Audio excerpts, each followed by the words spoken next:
तो बाबा का bulldozer UP से निकलकर महाराष्ट्र भी पहुंच रहा है, बंगाल भी पहुंच रहा है, तो बुलडोजर हिट है।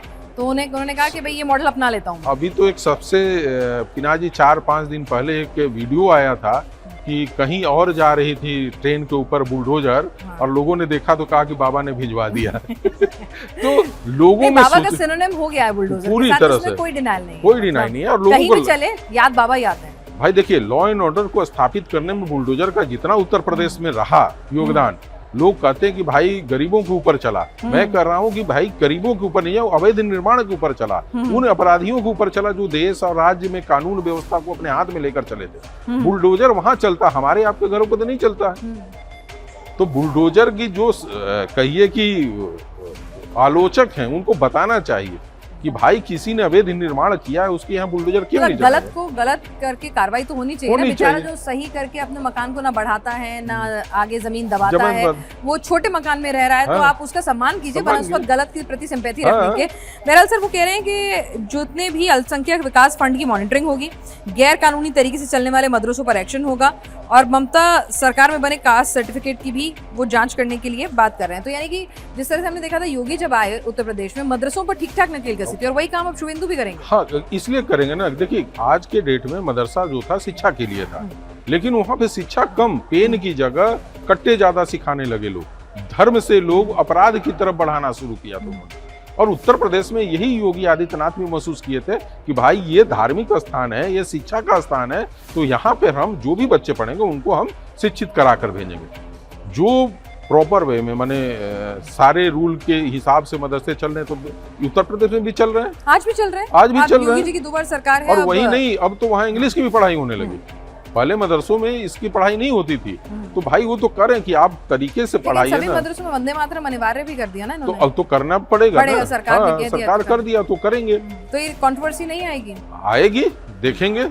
शुभेंदु इसी के लिए तैयार बैठे हुए हैं ना कि आप तो चलो समस्या गिनाओ, मैं उसका समाधान करूंगा। ठीक है। एक और काम जो यहाँ पर आप देखेंगे कि आप पैरेलल ड्रॉज, अगर हम अभी, हालांकि बहुत जल्दबाजी होगी, अभी 12 दिन ही हुए हैं, लेकिन मोटिवेशनल कह लीजिए, इंस्पिरेशन कह लीजिए, जो उस मॉडल से उठा रहे हैं, आप देखिए कि यहाँ पर घुसपैठियों को लेकर योगी जी ने बहुत सख्त बयान दिया था कि डिटेंशन सेंटर बनेंगे, सब भेजे जाएंगे। शुभेंदु भी उसी बयान, मतलब अमित शाह जी के बयान को कि डिटेक्ट डिलीट डिपोर्ट किया जाएगा, उन्होंने कह दिया है, बीएसएफ को सौंप दिया जाएगा, सीधा सीधा उन्होंने अपने बयान में बता दिया। हाँ, एक और इसलिए बताया, उनका था कि यदि हम बांग्लादेशी को यहीं पे कोई भी जगह देकर यदि हम उनको रोकते हैं तो ये मेरे लिए ज्यादा आफत होंगे। इससे बढ़िया बीएसएफ को दो, और बीएसएफ करके भैया बांग्लादेशी अपना जले जाओ। हमारा काम है डिटेक्ट डिलीट और फिर उसके बाद डिपोर्ट बीएसएफ को दे दो, अब आप देखिए अपना करेगा। ठीक है। तो ये करना भी चाहिए। इसीलिए आप देखेंगे कि बॉर्डर एरिया का सबसे पहले आते इस 15 दिन के अंदर में हुआ कि वहाँ हमको जो बाढ़ लगाना है, जो करना है, उसके लिए वो जमीन भी दे दिया गया। 147 एकड़ जो जमीन देना था उसको भी दे दिया गया।